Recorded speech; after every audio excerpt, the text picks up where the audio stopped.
माहिर से उसकी अगली मुलाकात सुबह ऑफिस की लिफ्ट में हुई। वो बाहर निकल रहा था और वो उजलत में अंदर जाने लगी थी। माहिर, पुलिस कमिश्नर ने बुलाया है आलियान का स्केच बनवाने, तुम चलोगी? उसने चंगेज की कॉल के बाद माहिर को मैसेज भी छोड़े और कॉल्स भी की, लेकिन जवाब न दारुद। अब दिखाई दिया तो छूटते ही पूछा, नहीं बिजी हूं। वो उससे निगाह मिलाए बिना आगे बढ़ गया। मैं फिर अकेली चली जाऊं? वो लिफ्ट के दरवाजों के दरमियान खड़ी एड़ियों पे घूमी, क्योंकि वो मुखालिफ सिमत में आगे बढ़ता जा रहा था। सर को खफीफ सा खम दिया। माला ने अशरपेशों से देखा। वो एक दफा भी नहीं पलटा था। कान में हैंड्स फ्री भी नहीं थे। शायद उसकी तबीयत खराब हो या किसी सोच में हो। और उसके काम भी तो बहुत होंगे। वो फारिग थोड़ा ही था। यकीनन सुर्ख इमारत का कोई नया मसला होगा। वो पहले ही उसका बहुत वक्त लेती थी और इस मुलाकात में माहिर की जरूरत ही नहीं थी। वो खुद को तसल्लियां देती लिफ्ट में सवार हुई। धाती दरवाजे आपस में मिलने से पहले माला ने देखा माहिर एक आर्किटेक्ट के केबिन पे झुका, उसकी स्क्रीन को देखता कुछ कह रहा था। दीवार गिर खिड़की से आती रोशनी बाश कौमसर चंगेज के ऑफिस को चमकाए हुए थी। टेबल पे हस्बे मामूल फाइल्स, कागज और रसीदों के अंबार लगे थे। फिजा में कॉलोन और बासी सिगरेट की महक थी। चंगेज रिसीवर कान से लगाए मुकामी जुबान में किसी से कुछ कह रहा था, ऐसे कि माथी पे तेवरियां थी। दरवाजा खटका तो उसने रिसीवर कंधे पे रखा और उखड़े अंदाज में आ जाओ कहा। लेकिन दरवाजा खुलने के साथ ही नौवारिद का चेहरा देखकर उसके तासुरात बदले। आंखों में इस्तेजाब उतरा। अपने कॉलर से मुआज़रत की, रिसीवर क्रेडल पर वापस रखा और उठ खड़ा हुआ। माहिर बे। साथ ही उसने दीवार पे लगी घड़ी को देखा। यह यकीनन उसकी लंच ब्रेक का वक्त था। कशमाला खानम कुछ देर पहले ही यहां से निकली हैं। उसने बैठते हुए अजनबी से माहिर को देखा। वो कोट का बटन खोलते हुए कुर्सी खींच रहा था। चेहरा संजीदा और बेतासुर था। सुबह वो माला के साथ स्टेशन नहीं आया था और अब उसके जाने के बाद आ रहा था। क्यों? हमने आलियान नामी शख्स का स्केच बनवा लिया है, बल्कि हानम ने खुद ही बना के दिया है। मैं उसके बारे में इंक्वायरी खोल चुका हूं। जैसे ही कुछ मालूम होता है बताऊंगा। चंगेज आखिर में फोन पर कहते कहते रुक गया।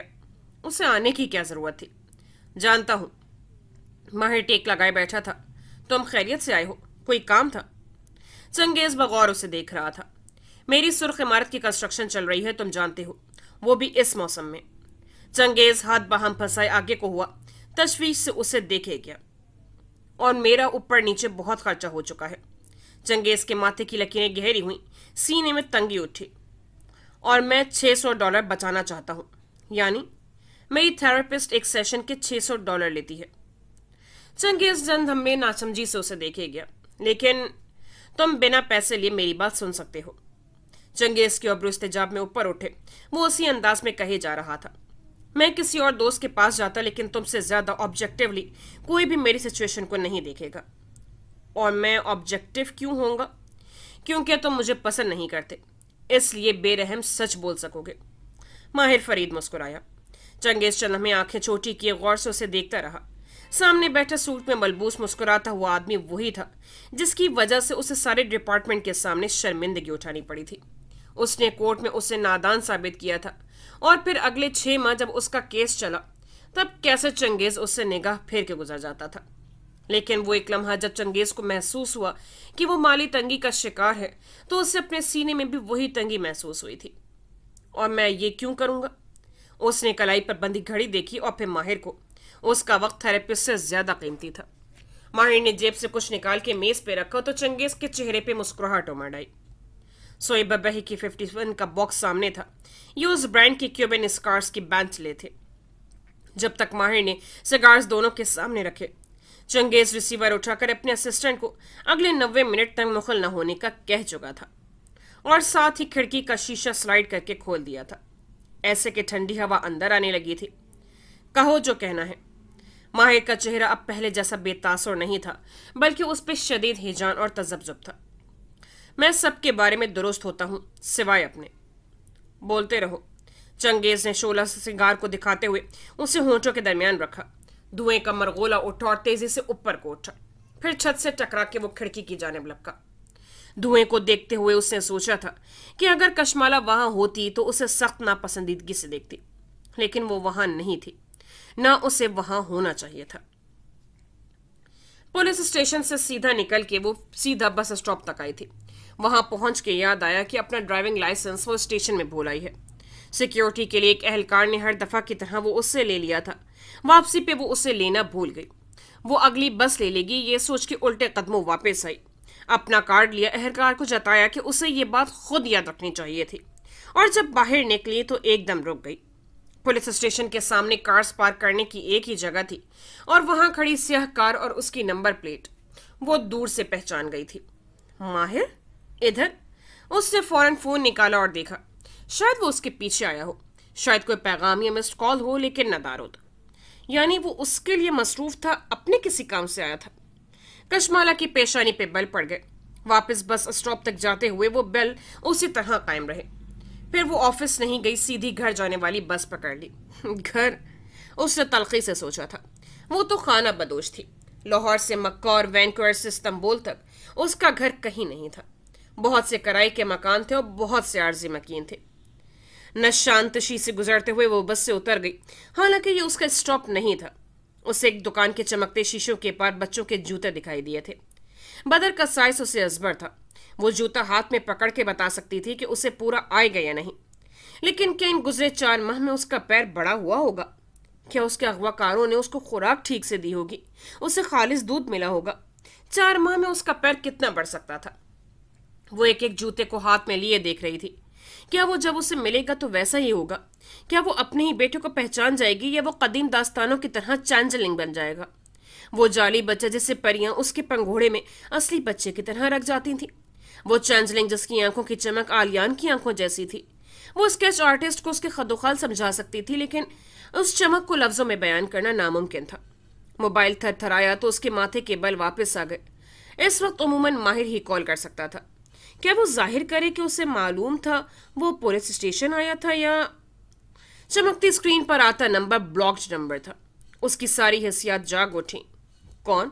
वो बस दुकान में खड़ी जूते हाथ में लिए बिल्कुल साकित थी। लगता है तुम्हें मेरी बात पर यकीन नहीं आया। उसकी धीमी आवाज माला के कानों में गूंजी। तुमने माहिर को हकीकत नहीं बताई। हालांकि ये बदर का get out of jail free card था। मुझे बिल्कुल भी यकीन नहीं है कि तुम उसे छोड़ दोगे। तुम सिर्फ मुझे सता रहे हो। कम ऑन कजन, मैं इतना बुरा नहीं हूं। अपने कॉल का पाबंद हूं। तुम जैसे ही माहिर को बताओगी, मैं बदर को तुम्हारे घर पहुंचा दूंगा। तुम झूठ बोल रहे हो। ज़ारा तुम्हारी क्लाइंट नहीं थी। मैं झूठी बातें आगे नहीं पहुंचा सकती। मैं तुम्हें किसी और तरीके से तलाश कर लूंगी। पुलिस को मेरा स्केच देकर वो हंसा। अगर मुझे उसका डर होता तो मास्क पहन के तुमसे मिलता। फिर वो संजीदा हुआ। सुनो माला, तुम्हारे बेटे के पास वक्त कम है, उसको जाया मत करो। मैं ज्यादा देर उसका ख्याल नहीं रख सकता। अगर तुमने देर की तो मैं उससे छुटकारा पालूंगा। किसी ने उसका दिल पैर तले कुचल दिया जैसे। तुम, शिद्दत जज्बात से चेहरा सुर्ख हुआ। तुम, क्या सबूत है कि वो जिंदा है? दूसरी तरफ खामोशी छा गई। मुझे तुम्हारे सवाल पे हैरत हुई है। तुम्हें ही सबसे ज्यादा यकीन था कि वो जिंदा है। तुम क्यों बेयकीन होने लगी? मुझे सबूत दो कि वो जिंदा है, फिर मैं कुछ करूंगी। क्या चाहती हूँ? आज के अखबार के साथ उसकी तस्वीर भेजूं ताकि तुम बैकग्राउंड में मौजूद चीजों में से क्लूज ढूंढकर उस तक पहुंच जाओ। ना ना, नेटफ्लिक्स नहीं चल रहा यहाँ। तुम्हें बेटा चाहिए तो वो करो जो मैंने कहा है, वरना नताइज का जिम्मेदार मैं नहीं हूंगा। टू सुनाई दी और कॉल कट गई। वो जूते हाथ में लिए भीगी आंखों के साथ खड़ी रह गई। वो कैसे माहिर और ज़ारा के दरमियान आ सकती थी? और क्या गारंटी थी कि आलियान अपनी बात पर कायम रहेगा? वो वापस अपार्टमेंट आ गई, जूते नहीं लिए। वो बदर के साइज के बारे में पहली जैसी पुर यकीन नहीं रही थी। वो किसी भी चीज़ के बारे में पुर यकीन नहीं थी। ये अपार्टमेंट पहले रोज की निस्बत हरा भरा लग रहा था, क्योंकि हर खिड़की में जहां जहां सूरज झांकता माला ने वहां एक गमला सजा दिया था। सब पत्ते सफेद अपार्टमेंट को ताजगी का एहसास दे रहे थे। इस वक्त भी वो जग से एक गमले में पानी डाल रही थी जब डोर बेल बजे। क्या वो भी पुलिस स्टेशन से वापस आ गया था? क्या वो उससे सुबह के रवैये के लिए मौजूद करेगा, या ये जाहिर करेगा कि चौकट में हिलाल खड़ी थी? मुस्कुराते हुए एक डिस्पोजेबल बॉक्स पकड़े। चीज केक फैजी हानम ने घर में बनाया है, मैं तुम्हारे लिए ले आई। नीली जीन्स पे ढीला ढाला सा सफेद स्वेटर पहने लंबे घुंघराले बालों वाली हिलाल मुस्कुरा रही थी। वो भी मुस्कुरा दी। हिलाल को देख के सारी कल्फत दूर हो गई। तुम चीज केक बना सकती हो हिलाल? क्या जिनकी आंखें नहीं होती वो चीज केक नहीं बना सकते? वो हंस दी और वो सोफे पर साथ साथ बैठी थी, ऐसे कि दोनों का रुख एक दूसरे की जानिब था। बॉक्स वो फ्रिज में रख चुकी थी, ये कहकर के बाद में खाएगी। वो हिलाल का दिल नहीं तोड़ना चाहती थी, लेकिन इतने मीठे से उसके दाने वापस आ सकते थे। तुम अपसेट हो माला?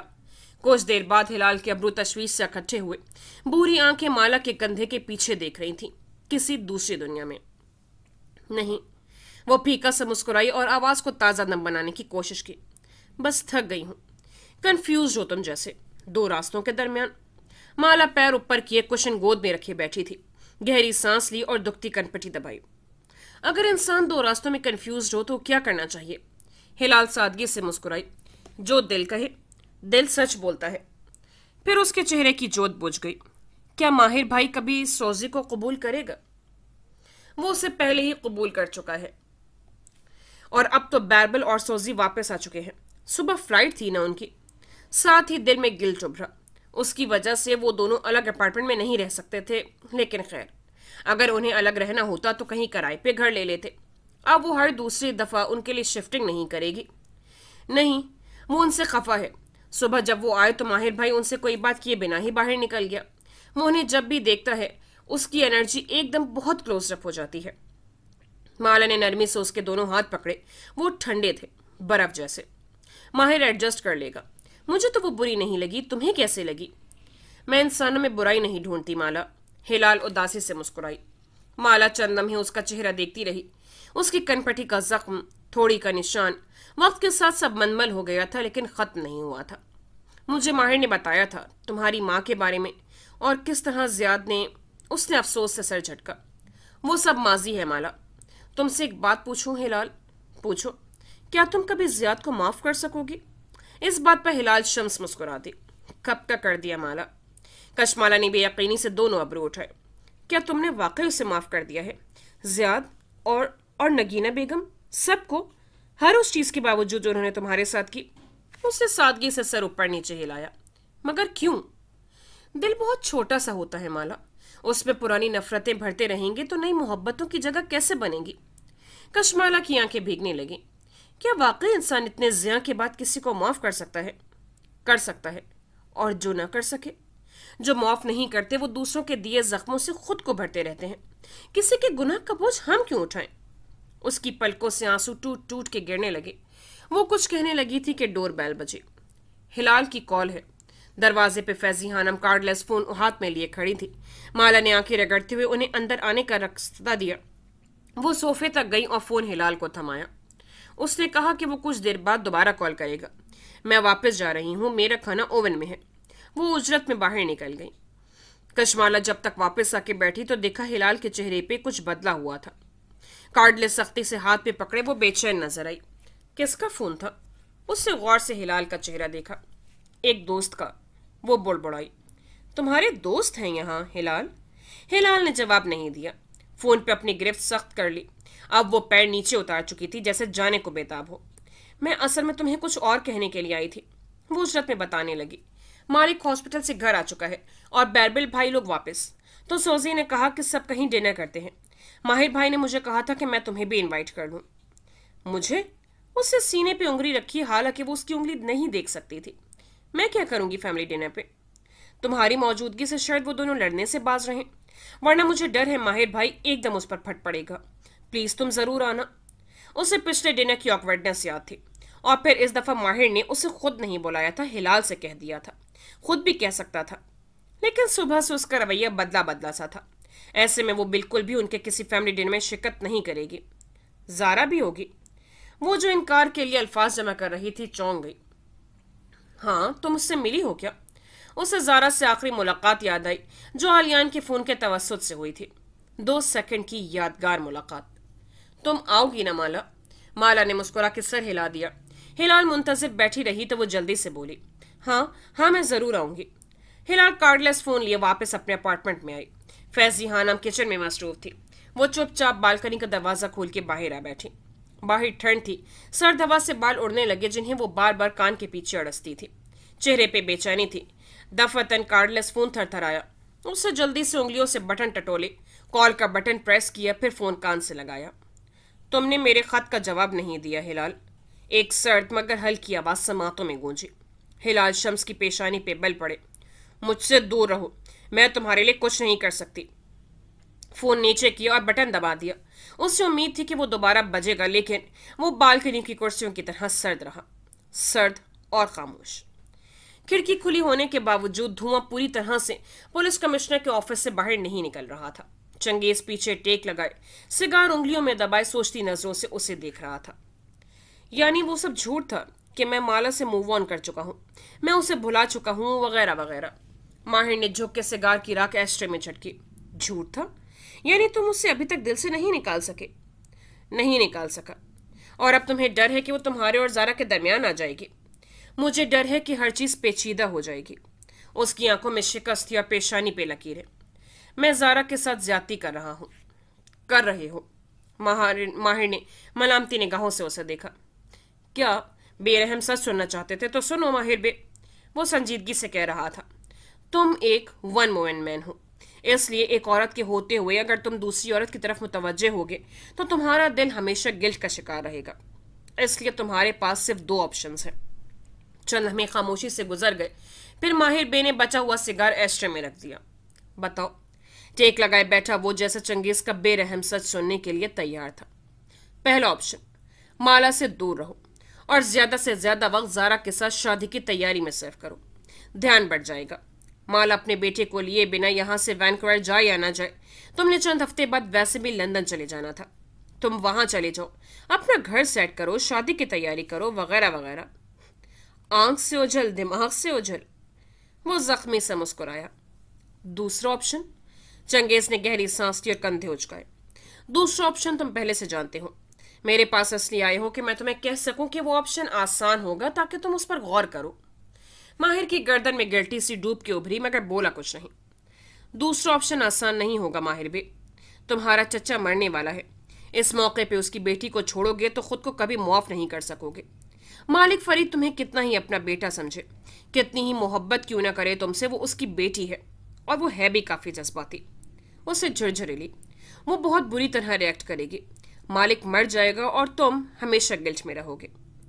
मैं मालिक को दुख नहीं दे सकता। उसके चेहरे पे शिकस्त लिखी थी। मैं मुसलसल गिल्टी महसूस कर रहा हूं। रात मुझे मालिक और जारा के साथ डिनर पे जाना है और मुझे अपना आप मुजरिम लग रहा है। शादियों में समझौते करने पड़ते हैं।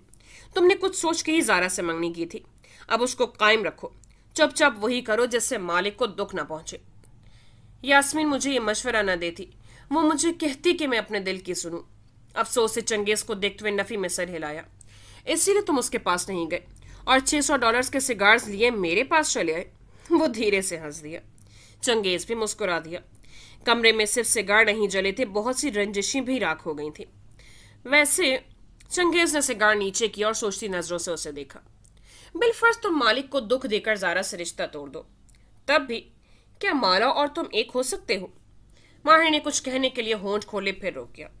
उसके पास इस बात का जवाब ना था। क्या उसे तुम्हारे अंदर दिलचस्पी है, या तुम सिर्फ उसका एक सपोर्ट सिस्टम हो जो उसके बेटे की तलाश में उसकी मदद कर रहा है? उसने सर झुका दिया। सारे जवाब वाज़ेह थे।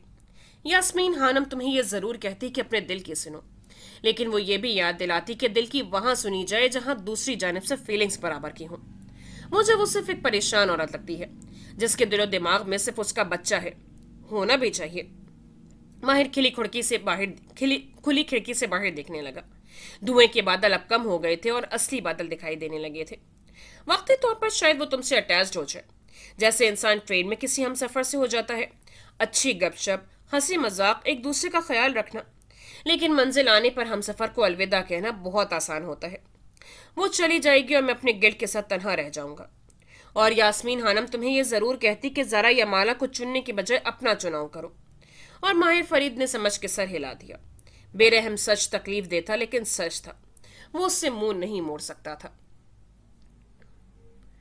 टैक्सी ने उसे रेस्टोरेंट के दहाने पे उतारा जहां डिनर का एहतमाम किया गया था। माला ने सर उठा के पहले आसमान को देखा जो साफ था, और फिर रेस्टोरेंट की ग्लास वॉल में अपने अक्स को। वो सादगी से तैयार हुई थी। सफेद गर्म कोट के नीचे लंबा सब्ज लिबास झलक रहा था। बाल खुले थे और कानों में नन्हे जुमरद थे। सब्ज रंग आंखों को मजीद उठा रहा था। खुद पर एक तनकीदी निगाह डाल के कशमला दरवाजे की तरफ बढ़ी जब क्लच में रखा मोबाइल थरथराया। व्हाट्सएप पे किसी दूसरे मुल्क के नंबर से मैसेज आया था। तुम ही कहती थी ना कि हर शख्स को उसके हिस्से का सच जानना चाहिए। क्या आज तुम फरीद लार की फैमिली डिनर पे सच बोल पाओगी माय डियर माला? उसने जवाब नहीं दिया। वो इस नंबर के बारे में चंगेज को नहीं बता सकती थी कि ऐसी सूरत में उसे मैसेज का स्क्रीनशॉट भेजना पड़ता। उफ। वो डिनर हॉल में दाखिल हुई तो चेहरे पे झुंझुलाया हुआ तासुर था, जिससे वहां बैठे लोगों की खुद पे उठती निगाहों के बायस उसे जल्दी से दुरुस्त करना पड़ा। छत से लटकते फानूस और दीवारों पे लगे कुमकुमों के बायस वो जगह खूब रोशन थी। अमूमन शाम के वक्त रेस्टोरेंट ऐसे रोशन नहीं होते थे, लेकिन शायद मेजबान ने खुद ही ऐसी जगह का इंतखाब किया था जहां रोशनी तेज हो और सब आया हो जाए। तवील मेज भर चुकी थी, शायद वही देर से पहुंची थी। सबकी निगाहें उसकी तरफ उठी तो उसने रस्मी मुस्कुराहट के साथ सलाम किया। सरबराही कुर्सी पर मालिक फरीद विराजमान थे। वो उस रोज से कमजोर दिखाई देते थे, अलबत्ता सूट बेशिकन था और बाल जेल से पीछे जमे थे।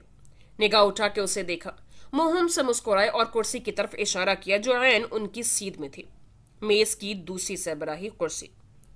बावर्दी बैरे ने वो कुर्सी खींची तो उसने कोट उतारा, जिससे बैरे ने फौरन थाम लिया और फिर कुर्सी पर बैठी। फिर फुर्सत से मेज पे मौजूद नफूस का जायजा लिया। मालिक फरीद के बाएं हाथ जारा बैठी थी। उससे कशमाला से निगाह नहीं मिलाई थी। वो फोन कान से लगाए किसी से बात कर रही थी, जैसे वर्क कॉल हो। माला की गहरी नजरें उससे होती हुई बैरबल और सोजी की तरफ उठी, जो जारा की बाएं जानिब बैठे थे। सोजी ने खुशगवार मुस्कुराहट के साथ उसके सलाम का जवाब दिया और वापस बैरबल को कुछ बताने लग गई। हिलाल ने भी चेहरा उठा के उसको सलाम किया, फिर सर झुका दिया। उसकी गोद में कोई किताब थी जिसे वो उंगलियों से पढ़ रही थी। शायद डिनर टेबल्स पर किताबें ले आना उसकी आदत थी और कोई उसे इस बात पर टोकता नहीं था। वो मालिक फरीद के दाएं हाथ विराजमान था, जारा की सीध में, अपने मोबाइल पे झुका। कशमाला के सलाम का जवाब उसने सर के खम से दिया था, लेकिन निगाह नहीं उठाई थी। कुछ था फिजा में जो फिर से ऑकवर्ड था। एकदम ही उसे अफसोस होने लगा वो यहाँ क्यों आई, लेकिन नहीं, उसे आना था। उसे जारा की आंखों में एक दफा देखना था ताकि वो ये जान सके कि उस रोज आलियान के मोबाइल पे दिखाई देने वाली जारा असली थी या किसी एआई की पैदावार। तुम्हारे वालिद अच्छे इंसान थे, उनकी मौत का बहुत अफसोस हुआ। मालिक फरीद बेतासुर चेहरे और मशीनी अंदाज में सौजे से मुखातिब हुए तो वो जो बैरबल से बात कर रही थी फौरन मुअद्दब से उनकी तरफ मुतवज्जे हुई। बाबा की डेथ बहुत अचानक हुई, बहुत बड़ी ट्रेजेडी। सोजी के चेहरे पे मलाल उभरा, निगाहें झुका दी। माला ने पानी का घूंट भरते हुए गौर से उसको देखा। टेबल पे मौजूद तमाम अफराद स्याह सफेद पहने हुए थे। जारा का ड्रेस भी स्याह था, अलबत्ता सोजी ने खून जैसे रंग का सुर्ख लिबास पहन रखा था। उसका कैली बैग मेज पर जमा था। तुम्हारी बाकी फैमिली? मालिक फरीद ने सवाली अंदाज में फिक्रा अधूरा छोड़ा। उनकी आंखें सोजी को स्कैन कर रही थी। बाबा की डेथ के बाद मामा बहुत डिसहार्ट हुई और अमेरिका शिफ्ट हो गई। मेरा छोटा भाई भी उनके साथ होता है। छोटी सी फैमिली है मेरी। वो उदासी से मुस्कुराई, फिर टेबल पे मौजूद अफराद को बारी बारी देखा। लेकिन इस फैमिली का हिस्सा बनने के बाद अब मेरी फैमिली छोटी नहीं रही। मुझे हमेशा से बड़ी फैमिलीज अच्छी लगती थी। बैरबल ने मुस्कुरा कर उसे देखा। वो आज पहले से ज्यादा मोतबर और सोबर लग रहा था। उसे शायद ही कभी माला ने इतने फॉर्मल डिनर सूट में देखा हो। तो तुम्हारी छोटी सी फैमिली हमसे कब मिलने आएगी? माहिर ने एकदम चेहरा उठाकर उसे देखा तो सौजैन की मुस्कुराहट फीकी हुई। मैंने आपको बताया था ना, हमारे इस फैसले से। उससे दांत से निचला लब काटा। वो लोग मुझसे नाराज हैं। फिर बेख्तियार मालिक फरीद को देखा। मैं चाहती थी कि अगर आप मामा से बात करें और उन्हें यहाँ इनवाइट करें तो शायद वो नर्म पड़ जाए। मालिक फरीद ने कुछ कहने के लिए लब खोले ही थे कि बिल्कुल नहीं, यह तुम्हारा अपना मसला है, उसको खुद हल करो। माहिर ने बात काट दी। मालिक फरीद ने नागवारी से माहिर को देखा, लेकिन बोले नहीं। मेज पे अजीब सा तनाव दर आया था। जहां सोजी के चेहरे की जोत बुझ गई, वहीं बैरबल ने बेचैनी से पहलू बदला। मैं बात करूंगा, वो जब हमसे मिलेंगी तो ठीक हो जाएंगे। उसने नरम आवाज में बीवी को तसल्ली दी। सोजी ने बेख्तियार बैरबल को देखा और मुस्कुराई तो उसकी आंखों में पानी था। उसने उंगली की नोक से आंख का किनारा साफ किया और सर असबात में हिलाया। माला की निगाह जारा की तरफ उठी, जो अब फोन नीचे कर चुकी थी। वो अब माहिर को देख रही थी। कशमाला मुबीन जैसे उसके लिए इनविजिबिलिटी क्लॉक पहने हुए थी, उसे दिखाई ही न दी। आपका क्लिनिकल ट्रायल कब शुरू हो रहा है? सोजी ने मालिक फरीद से बात करने की कोशिश की तो एकदम सब ने चौंक के उसे देखा। वो पजल सी हो गई। फौरन बैरबल की तरफ इशारा किया। सॉरी, मुझे बैरबल ने बताया था। मेरी दुआएं आपके साथ हैं। मालिक फरीद ने बस कह के नैपकिन उठाया और गोद में बिछाने लगे। उनके हाथ में हल्की सी लर्जिश थी। मेज पर एक दफा फिर से खामोशी छा गई, ऑकवर्ड सी खामोशी। हर शख्स जैसे अपने ही किसी ख्याल में था।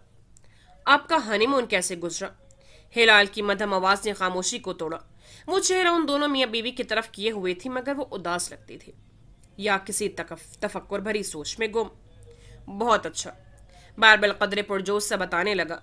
वो कहाँ कहाँ गए, उन्होंने क्या किया, मॉन्टेनेग्रो का मौसम कैसा था। वो बोल रहा था और माला बाल बार माहिर को देख रही थी। कुछ था उसके अंदाज में जो बदला हुआ था। उसने एक दफा भी निगाह उठा के उसे नहीं देखा था। क्या उसने कुछ किया था? क्या वो उससे खफा था, या कहीं? उसका दिल जोर से धड़का। ओह नो, कहीं आलिया ने उससे राब्ता करके कुछ कह तो नहीं दिया? क्या वो ये समझ रहा है कि माला एक दफा फिर उससे हकीकत छुपा रही है? इतनी मुश्किल से वो दोनों एक दूसरे पर भरोसा करने लगे थे। उफ, आपको अपने बेटे का कुछ पता चला? सोजी ने एकदम उसे मुखातिब किया तो वो अपने ख्याल से चौंकी। सब उसकी तरफ मुतवज्जे थे, जारा भी। दोनों की निगाह मिली। जारा वापस माहिर को देखने लगी, लेकिन वो एक नजर बज़ाहिर बहुत पुरसुकून ला ताल्लुक से नजर थी, लेकिन वो नजर उसे समझा गई कि उनकी 2 सेकंड की आखिरी मुलाकात असली थी। माला ने निगाह वापस सौजी की तरफ मोड़ी, फीका से मुस्कुराई। मेरे बेटे का अगवाकार मुझसे मिलने आया था। सब उसे देख रहे थे सिवाय माहिर फरीद के। वो मोबाइल सामने किए बटन दबा रहा था। वो कनखियों से उसे देख रही थी। कौन? मालिक फरीद चौंके थे। उसका नाम आलियान है और वो विचक्राफ्ट में मुलव्वस है। मुझे खुद अभी मालूम हुआ है कि वो मेरी एक्सटेंडेड फैमिली का हिस्सा है। तुम्हारी फैमिली में बहुत ज्यादा ही विचक्राफ्ट नहीं होता माला? कभी सास, कभी शौहर और कभी कजन। जारीना फरीद ने उसे पहली दफा मुखातिब किया। दोनों की निगाह फिर मिली। हर फैमिली में होता है जारा। हर फैमिली में नहीं होता। जारा की आवाज ऊंची हुई, तब भी ही नजरें माला पे जमी थी। होता है। हर फैमिली में एक शख्स होता है जो इन चीजों में मुलव्विस होता है, लेकिन उसका राज किसी को मालूम नहीं होता। वो उसे संजीदगी से जारा की आंखों में देख रही थी। जारा के चेहरे पे साया सा लहराया, लेकिन उसने कंधे उचका के चेहरा सामने कर लिया। फिर एकदम मुस्कुराई और खनखारी। चम्मच को कांच के ग्लास से 3 दफा टकराया। बाय द वे, मुझे आप सबको कुछ बताना था। माहिर ने चौंक के फोन से चेहरा उठाया। बाबा और मैंने फैसला किया है कि हम शादी की तारीख को पीछे ले आए। माहिर के अबरू नासमझी से इकट्ठे हुए। क्या मतलब? पहले उसने मालिक को देखा और फिर जारा को, जिसने उसका सवाल सुना ही ना था। और बाबा के क्लिनिकल ट्रायल शुरू होने से पहले हमारी शादी का इवेंट रखा जाए, यानी आज से। उसने कलाई पर बंधी स्मार्ट वॉच देखी। 2 हफ्ते बाद। और माला के दिल को जैसे किसी ने मुट्ठी में जकड़ लिया, इतनी जोर से कि सांस आना रुक गया। माहिर ने आहिस्ता से फोन मेज पर रखा, मुट्ठी भींच ली जैसे वो बहुत जब्त कर रहा हो। और फिर जब वो बोला तो लहजा धीमा मगर दो टोक था। हम इस बारे में बाद में बात करेंगे जारा। श्योर। वैसे मैंने वेन्यू पसंद कर लिया है और 2 हफ्ते बाद की तारीख में वो अवेलेबल है। वो मुस्कुराकर उसी अंदाज में कह रही थी। माहिर ने फिर से पहलू बदला। हम बाद में बात करेंगे। जारा को देखते उसकी भूरी आंखों में तंबी थी। ये तो बहुत अच्छा फैसला है। सुजैन एकदम से चहकी। Family wedding, so excited. Zara, आपको जहां मेरी जरूरत हो बताइएगा। वेन्यू सिलेक्शन, केक टेस्टिंग, जहां भी मुझे साथ ले जाना हो मैं। जारा ने संजीदगी से उसे देखा। I can manage. और वो वापस सीधी हो गई। सोजी का चेहरा बुझ गया। उसने माहिर को देखा, शायद वो उसके लिए कुछ बोले, लेकिन उसका चेहरा तनाव का शिकार लगता था। सौजी के कंधे झलक गए। हम दोनों साथ शॉपिंग पे जा सकते हैं। हिलाल की आवाज पर सौजी ने चेहरा उठाया। फिर उसकी आंखों में नमी दर आई। मुस्कुरा के सर हिलाया, फिर बैठते कशमाला को देखा। आप भी हमारे साथ चलना, उसने जैसे रस्मन पेशकश की। माला ने संजीदा नजरों से उसे देखा। सॉरी, मुझे पुलिस स्टेशन और दूसरे कामों से उतनी फुर्सत ही नहीं मिलेगी कि। वो बदिक्कत कहने लगी क्योंकि सीने में अजीब सी घुटन हो रही थी, जैसे मतली हो। मगर लेकिन दूसरे के फैमिली डिनर्स में शिरकत के लिए आपके पास बहुत वक्त है। जारा ने उसी मुस्कुराहट से उसे देखा। जारा, माहिर ने पहले उसे घूरा और फिर बेख्तियार माला को देखा। ये पहली दफा था जब उसने उसका चेहरा देखा था। सब्ज लिबास वाली लड़की की रंगत जर्द हो रही थी और वो शदीद गैर आरामदेह दिखाई देती थी। खाना अभी तक सर्व नहीं हुआ था और वो यूं किनारे पर बैठी थी गोया भाग जाना चाहती हो। जारा के अल्फाज पर वो कुछ बोल न सकी। होंठ खोले ही थे कि मैंने सुना है बैरबल ने भी तुम्हारे जिम्मे जायद काम लगा दिए। मालिक फरीद की आवाज गूंजी। साथ ही उन्होंने एक तंबीही नजर बैरबल पर डाली जो कदरे बुझा हुआ बैठा था। इस बात पर फीका से मुस्कुराया और ममनून नजरों से माला को देखा। मुझे मालूम था आप ये कप एंजॉय करेंगी। फिर रुक के इजाफा किया, मेरे स्टाफ आपको इतना पसंद नहीं करता, जिसका मतलब यह है कि आपने उन पर ठीक सख्ती की थी। अब तक उन्होंने यकीनन आपके बहुत सारे नाम रख लिए होंगे। जारा की बात का असर जायल होने लगा। वो मुस्कुरा दी और बोतल से पानी ग्लास में उंडेलते हुए बोली, वो मेरा जैसे भी नाम रख लें, वो पिनोचियो जैसा क्यूट नहीं होगा। पानी का घूंट बढ़ा, फिर ग्लास नीचे रखा तो देखा सब उसको देख रहे थे, हत्ता कि माहिर भी बेयकीनी से। एक लम्हे के लिए उसको समझ में ना आया कि उसने ऐसा क्या कहा है। फिर उसने बैरबल का चेहरा देखा, उस पर नासमझी थी। पिनोचियो कौन? यानी तुम्हारा स्टाफ तुम्हें? वो रुक गई, माहिर को देखा, उसने बेख्तियार माथे को छुआ और तब उसे एहसास हुआ कि उसने क्या कर दिया है। बैरबल का चेहरा एकदम सफेद हुआ था। मेरे स्टाफ ने मेरा कोई नाम नहीं रखा, कभी भी नहीं। उसने नैपकिन मरोड़ के आहिस्ता से मेज पे रखा। वो बेयकीनी से कशमाला को देख रहा था, बिना पलक झपके। सौजी ने बेख्तियार उसके हाथ पर हाथ रखा, लेकिन बैरबल ने अपना हाथ छुड़ा लिया। एक कांटा छुरी जोर से जमीन पे गिरे। मैं अपने स्टाफ के साथ किसी किसी किसी रोबोट या मशीन की तरह बिहेव नहीं करता। मैं उनका ख्याल करता हूँ, उनके साथ अच्छे से बात करता हूँ। वो कभी भी मेरा कोई नाम नहीं रख सकते। सफ़ेद चेहरा अब सुर्ख होने लगा था। नहीं सॉरी, मेरा मतलब, वो घबरा के कहने लगी, लेकिन वो नहीं सुन रहा था। वो लोग मुझे, बैरबल ने थूक निगला, आंखें भीगने लगी। वो मुझे पिनोचियो कहते हैं, वो पीठ पीछे मेरा नाम रखते हैं। उससे गर्दन मोड़ के बारी बारी सबको मलामती नजरों से देखा। और आप सब जानते थे? वो कुर्सी धकेल के उठा। बैरबल भी, माहिर पीछे से चिल्लाया, लेकिन वो लंबे डग भरता बाहर निकल चुका था। माला का चेहरा गुलाबी होने लगा। बेख्तियार माहिर को देखा। होंठ सॉरी में गोल हुए, लेकिन माहिर ने अफसोस से सर दाएं बाएं हिलाया। वो सेंसिटिव है, उसको हर बात नहीं कही जा सकती। वो सेंसिटिव है। उसने फिर दोहराया। ये वो पहली बात थी जो उसने माला को देख के कही थी। सौजी फौरन से उठने लगी तो माहिर ने हाथ उठा के उसे रोका। तुम यहीं ठहरो। उसका अंदाज सख्त था, वो वहीं रुक गई। वो माला पे एक अफसोस भरी नजर डाल के उठा और तेजी से बाहर आया। बैरबल रेस्टोरेंट की ग्लास वॉल के बाहर दिखाई दिया। सड़क किनारे जेबों में हाथ डाले। उसने अपना कोट नहीं पहन रखा था। बाहर ने दरवाजा खोला तो सर थपेड़ा चेहरे से टकराया। इस वक्त वो अपना कोट नहीं मांग सकता था, न उसे उसकी सर्दी की परवाह थी। इट्स ओके बी, हर स्टाफ अपने मालिक का नाम रखता है। बैरबल ने गर्दन मोड़ी तो गीली आंखों में शिकवा था। ना मैं कोई साइकोपैथ हूं, ना कोई सख्त बॉस। मैं उनका ख्याल रखता हूं, किसी फैमिली मेंबर की तरह। वो दोनों अब आमने सामने सड़क किनारे थे और तारीख ग्लास वॉल में उनका अक्स भी ऐसे ही मौजूद था। जिसको जितने पैसे चाहिए दे दिए, जिसको छुट्टी चाहिए उसको रिलैक्स कर दिया, और वो सर दाएं बाएं हिला रहा था। कॉर्पोरेट्स किसी की फैमिली नहीं होती। वो लोग काम के लिए आते हैं, काम करके चले जाते हैं। तुम उनको पे करते हो। आपका स्टाफ कभी भी आपकी फैमिली नहीं होता, ना बन सकता है। सो इन चीज़ों पे इतना सेंसिटिव होने की ज़रूरत नहीं होती। एक मजाक है, ये भी चलता रहता है।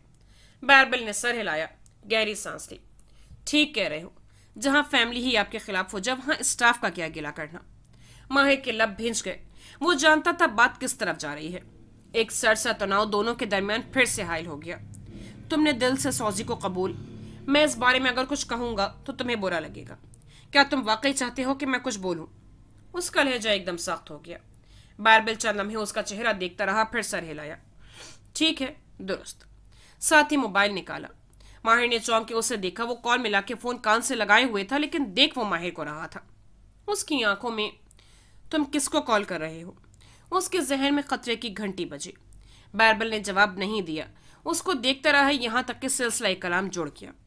शेफ, वो माहिर की आंखों में देखते हुए कह रहा था, तुम समेत पूरा स्टाफ इस नौकरी से फारिग है।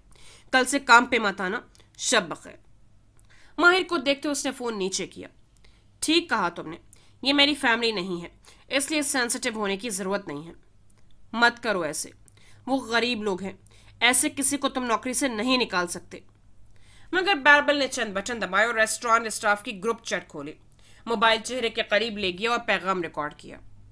मैं तुम सबको जॉब से फायर कर रहा हूं। पूरे महीने की तनख्वाह सुबह से पहले क्लियर कर दी जाएगी। कल से कोई बेकरी में दाखिल ना हो।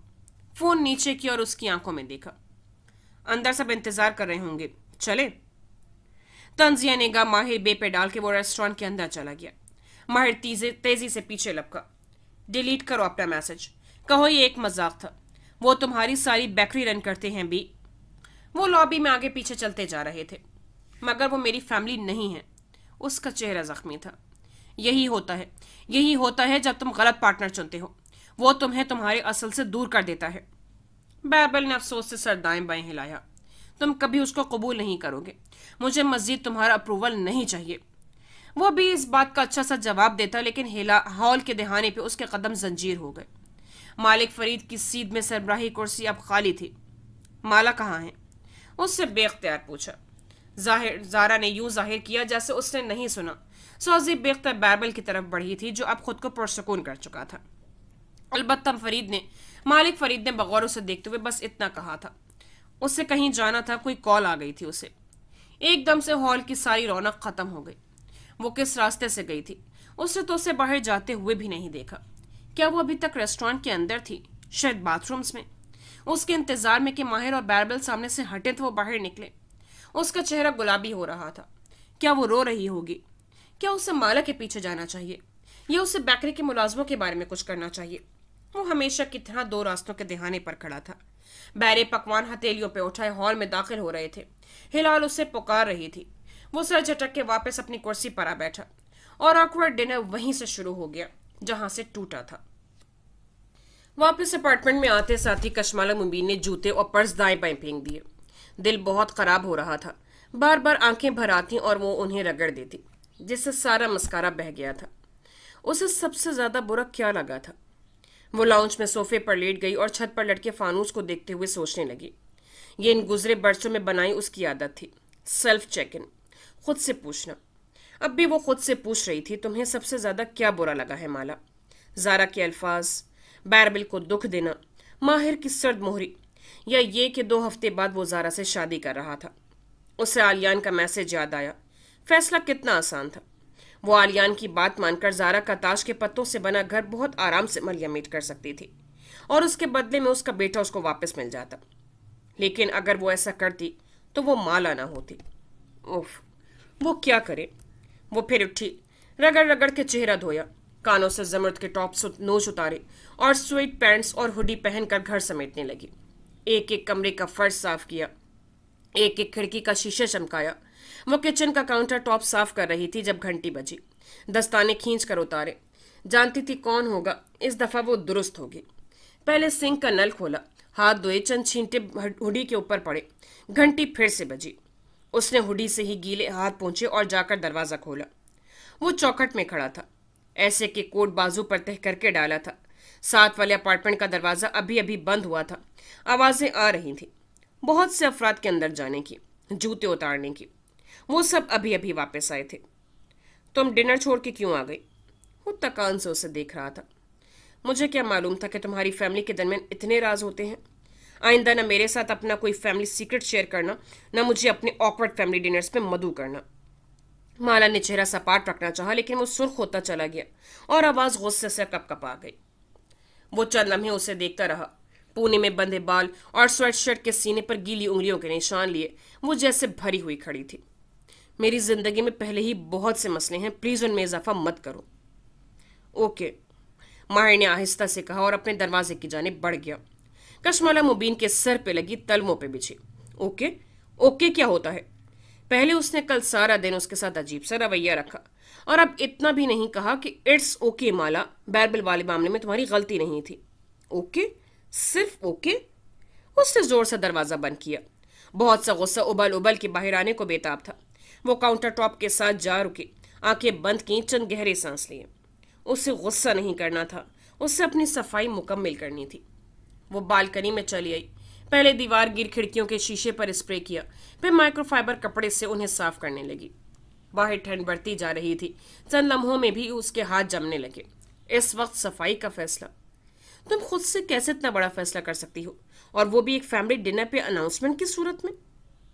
माला का सारा वजूद साकित हो गया। वो बेयकीनी से पलटी। उसकी बालकनी खाली थी, लेकिन हवा मुश्तरिक थी। साथ वाली बालकनी से आवाजें साफ सुनाई दे रही थी। कदमों की आवाज, जैसे दो लोग एक के बाद दीगरे बाहर आए हों। खुद से कुछ नहीं किया मैंने, बाबा के साथ डिसाइड किया है। माला ने कपड़ा मुट्ठी में भींच लिया। बिना चाप के वो इस मुश्तरका दीवार तक सिरकती गई जिसने दोनों बालकनीज के दरमियान पर्दा कर रखा था। लेकिन हवा तो सांझी थी और आसमान भी, सो वहां होने वाली गुफ्तगू यहां साफ सुनाई देती थी। तुम्हें पहले मुझसे पूछ लेना चाहिए था। मैं बहुत से मसलों में फंसा हुआ हूं। अगर मैंने जनवरी की तारीख तय की थी तो किसी वजह से की थी। तब मैं बाबा की बीमारी के बारे में नहीं जानती थी। Thanks to all of you. जरा की आवाज में भी उतना ही गुस्सा था। वो मेरे बाबा हैं। कुछ फैसले मुझे उनके लिहाज से लेने पड़ेंगे माहिर। क्लिनिकल ट्रायल में जाने के बाद हमें नहीं मालूम उनकी क्या हालत होगी। मैं चाहती हूं कि वो इस शादी को अपने होशो हवास में देख सकें, न कि बाद में जब वो उसकी आवाज़ भीगने लगी। तो मुझसे बात कर सकती थी। मर्दाना आवाज़ धीमी हुई। बात करना चाहते हो तो पहले मेरी बात सुनो। माला सांस रोके दीवार से पोस्ट लगाई खड़ी थी। वो अगर इस वक्त अंदर जाती तो खिड़की स्लाइड करके खोलनी पड़ती। आवाज़ से वो दोनों समझ जाते कि साथ वाली बालकनी में कोई मौजूद है। तुमने उसे साथ वाले अपार्टमेंट में क्यों ला बसाया है? माला, उसका क्या ताल्लुक है इस सब से? मैं उससे अनकंफर्टेबल हूँ माहिर। वो सारा दिन ऑफिस में तुम्हारे साथ होती है। मैंने कहा इट्स ओके, लेकिन अब वो घर में भी तुम्हारे साथ होगी। जारा, उसका बेटा उसका बेटा उसका बेटा, कब से एक ही बात सुन रही हूं मैं। मुझे अब यकीन भी नहीं है कि उसके बेटे को कुछ हुआ भी है। वो जोर से चिल्लाई थी। वो साथ वाले अपार्टमेंट में क्यों रहती है? वो हमारी फैमिली डिनर्स में क्यों शरीक होती है? तुम उससे इनसिक्योर क्यों हो रही हो? क्योंकि तुम दोनों की एक हिस्ट्री है। जानती हूं मैं सब। वो फुनकारी थी। चंद लम्हे की खामोशी। वो दुम सादिक खड़ी रही। पैरों से सर्दी घुसती सारे वजूद को मुंजमद कर रही थी। तुम्हें क्या लगा था जारा को कुछ नहीं मालूम? सब जानती हूं मैं। उससे कुर्सी खींचने की आवाज आई। दोनों में से कोई एक बैठा था। मेरी और उसकी कोई हिस्ट्री नहीं है। वो मुख्तलिफ हालात थे जारा। हम दोनों मूव ऑन कर गए थे और अब वो मजबूरी के तहत यहाँ आई है। हम अच्छे एक्विंटेंसेस में अच्छे दोस्त। तुम्हारा भी तो एक जमाना दोस्त है, मगर मुझे तुम पर भरोसा है, इसलिए एतराज नहीं करता। वो आहिस्ता आवाज में कह रहा था जैसे थक गया था। गैस लाइट मत करो मुझे जारा। उसकी आवाज धीमी मगर दो टोक थी। अगर तुम उससे ही इतनी इनसिक्योर हो तो हम इस रिश्ते को यहीं खत्म कर देते हैं। मैं ऐसे नहीं चल सकता। खामोशी, खौफनाक सर्द खामोशी। कल 11 बजे वेन्यू मैनेजर के साथ मेरी अपॉइंटमेंट है। वो गहरे सांस के दरमियान कह रही थी। जारा, मैं कुछ और कह रहा हूं। नहीं माहिर, अब तुम मेरी सुनोगे। सारी जिंदगी मैंने तुम्हारी सुनी है। एक अरसा तुम दोनों भाइयों ने मेरे बाप को अपना दुश्मन समझा है। अब डेथ बेड पर तुम मेरे बाप को तकलीफ नहीं दोगे। सुबह 11 बजे तमाम। ठक ठक दूर जाते कदम, दरवाजा स्लाइड होने की आवाज, फिर बंद होने की ठक। वो दीवार से लगी धीरे धीरे ठिठर रही थी। होंठ जामनी पड़ रहे थे। वो उस कंटेनर में थी। हाथ पैर जंजीरों में थे और सर्दी बढ़ती जा रही थी। फिर दरवाजा धीरे से स्लाइड हुआ, फिर आराम से बंद हुआ। लॉक की आवाज, फिर खामोशी। वो अंदर चला गया था। उसके लबों से गहरी सांस खारिज हुई और धुएं की सूरत ऊपर उठ गई। 11 बजे वो लाउंज में हीटर के सामने खड़ी हाथ रगड़ती कांप रही थी। सुबह 11 बजे उसने खुद से दोहराया। उससे मालूम था उसे क्या करना है। माहिर फरीद ने कलाई पर बंधी घड़ी देखी। वो 11:10 बजा रही थी। उसने हाथ नीचे किया और बज़ाहिर पूरी तवज्जो से सामने देखा। एक सर्द और रोशन सुबह उसके आसपास फैली थी। कदमों तले ता हद निगाह घास था। एक किले जैसे ऊंची इमारत सामने थी और बहुत से बावर्दी मुलाजिम काम करते अंदर बाहर आ जा रहे थे। वो खुली फिजा तले बिछे कुर्सियों पर बैठे थे। जारा उसके साथ थी और वेन्यू मैनेजर सामने। दरमियान में मेज पर बहुत से सैंपल रखे थे। नैपकिन रिंग्स, फूलों की अक़साम, रिबन किस चीज़ के लिए थे? उससे सोचते हुए जारा को देखा जो पुरजोश सी हाथ मिलाते हुए मैनेजर को कुछ समझा रही थी। मैनेजर मुस्कुराते हुए सर हिलाकर सुन रही थी। चंद चीज़ें नोट भी करती जा रही थी। मैनेजर की आंखें लंबी थीं, बादामी शक्ल की, गाल की हड्डी ऊंची और होंठ भरे भरे। माहिर ने बगौर उसके चेहरे को देखा, फिर वापस जारा को। उन दोनों की शक्ल मिलती थी। उसने टाई की नॉट हल्की सी ढीली की, पहलू बदला, घड़ी देखी। ये रिबन किस चीज़ के लिए था? आपकी रंगों के हवाले से तरजीहात? मैनेजर अब माहिर को मुखातिब किए हुए थे। वो जबरन मुस्कुराया और अब्रू जारा की तरफ इशारा किया, फिर दाईं तरफ देखने लगा। जारा ने एक सुलगती निगाह उस पर डाली और वापस मैनेजर की तरफ मुतवज्जे हुई। कल रात की लड़ाई के जख्म अभी बाकी थे। दाईं जानिब से एक दूसरा इवेंट मैनेजर एक कपल के साथ चलता रहा था। घास पर कदम बढ़ाते हुए वो हाथों के इशारे से उनको कुछ समझा रहा था। माहिर की निगाह उस जोड़े की मुतवक्के दुल्हन पर जा टिकी। गाल की ऊंची हड्डी, बादामी आंखें, किसकी बनाई ऊंची पोनीटेल, कस के बनाई ऊंची पोनीटेल। उसकी शक्ल भी वैसी ही थी, जारा जैसी, मैनेजर जैसी। वो खूबसूरत चेहरा बहुत आम हो चुका था, आम और सस्ता। उसने फिर पहलू बदला। मुस्कुराहट अब मुकम्मल आन का हो चुकी थी। जैसे ही आप डिपॉजिट करवा देंगे मैं वेन्यू, उसने मैनेजर को कहते सुना। डिपॉजिट के लफ्ज़ पर वो एकदम सीधा हुआ। ज़ारा अभी उसे देख रही थी, आंखों में इशारा किया। डिपॉजिट? मैं अभी डिपॉजिट नहीं जमा करवाऊंगा, पहले हम शादी की डेट डिस्कस करेंगे। ज़ारा के लब भिंच गए। हम कल रात डिस्कस कर चुके हैं। नहीं, कल रात हमने ये तय किया था कि हम 11 बजे यहाँ मिलेंगे। मैं आ गया हूँ, लेकिन डेट वही होगी जो हमने पहले तय की थी, जनवरी। ज़ारा ने मैनेजर को देखा, जो दोनों को मायने खेज नज़रों से देख रही थी, और मुस्कुरा के आवाज़ को धीमा करके कहा, आप हमें एक्सक्यूज़ करेंगे? उसके उठ के जाने के बाद वो उसकी तरफ घूमी। जब्त से गहरे सांस लिए वो उसी तरह पुरसुकून टेक लगाए बैठा था। माहिर, वो बोली तो लहजा नर्म था, मैं ये बाबा के लिए कर रही हूँ, मेरी पोजीशन समझो। तुम्हें इस वक्त उनके साथ होना चाहिए। क्लिनिकल ट्रायल तकलीफ दे अमल होता है। तुम्हें शादी में मसरूफ़ होने के बजाय उनको वक्त देना चाहिए। वो लब भींचे उसे देखे गई। मैं तब तक डिपॉजिट जमा नहीं करवाऊंगा जब तक कि मेरा फैसला नहीं होगा। तो मुझे बचपन से जानती हो, तुम माहिर को किसी काम के लिए मजबूर नहीं कर सकती। वो संजीदा था। अगर तुम डिपॉजिट नहीं दोगे तो मैं दे दूंगी। फिर 14 दिन बाद तुम यहाँ अकेली खड़ी होगी। वो कोट का बटन बंद करके उठ खड़ा हुआ। घास पर चलती मुतवक्के दुल्हन करीब आ रही थी। वो किसी बात पे हंसते हुए अपने मंगेतर से कुछ कह रही थी। उसका साइड पोज बिल्कुल ज़ारा के जैसा था। माहिर ने फिर से टाई ढीली की। तुम क्या चाहते हो? ज़ारा ने बैठे बैठे गर्दन उठाकर उसे देखा तो उसकी आंखें भीगी हुई थी। मैं इस तरह जज्बाती फैसले नहीं कर सकता, मुझे सोचने के लिए वक्त चाहिए। ठीक है, तुम तारीख के बारे में सोच, मुझे इस रिश्ते के बारे में सोचने के लिए वक्त चाहिए। वो परख तक न झपक सकी। अगर मेरी हैसियत इस रिश्ते में सिर्फ चेक काटने वाले ट्रॉफी हस्बैंड की है तो मुझे वक्त चाहिए ज़ारा। वो एक शिकवा के निगाह उस पर डाल के पलट गया। ज़ारा भीगी आंखों से उसे घास पे दूर जाते देखी गई। सब कुछ उसके हाथ से निकला जा रहा था। कशमाला ने कलाई ऊंची उठाई। घड़ी 11:15 बजा रही थी। सामने मालिक फरीद बैठे थे, उसी कुर्सी पर, उसी घास पर, उसी कॉटेज के बागीचे में जिसके साथ समंदर का पानी ठाठे मारता हुआ टकरा रहा था। उस दिन की निस्बत मौसम बहुत सर्द था। वो भूरा कोट पहने हुई थी और हवा से बाल बार बार पीछे को उड़ रहे थे। सर पर टोपी थी जो उसके अपने साइज की थी और उस पर कोई पॉम नहीं लगा था। कल वाले वाक़े में तुम्हारी गलती नहीं थी, वो उसी मैकान के अंदाज में कह रहे थे। उन्होंने कोट के ऊपर शाल भी ले रखी थी और सफ़ेद बाल ऊंची ऊनी टोपी में छुपे थे। वो आजकल रात से भी ज्यादा कमजोर लग रहे थे और इस घर में आते हुए माला को लिविंग रूम में एक व्हील चेयर भी दिखाई दी थी। शायद उनके जाती वकार ने भी अभी तक इस व्हील चेयर को इस्तेमाल करना गवारा नहीं किया था, लेकिन वो समझ सकती थी कि ये उनका मुस्तकबिल है। बैरबल कुछ ज़्यादा ही हसास है। ऊपर से वो जिस लड़की को उठा लाया है, मैं उस बारे में बात करने नहीं आई। वो तेज़ी से बोली। उसे अपनी बात ज़ारा के वापस आने से पहले मुकम्मल करनी थी। इससे बेहतर मौका उसको नहीं मिलेगा। अगर तुम ज़ियाद के बारे में, आप जादू पर यकीन रखते हैं? मालिक फरीद के चेहरे पर हल्की सी उकताहट उभरी। सर अफसोस से दाएं बाएं हिलाया। बिल्कुल भी नहीं।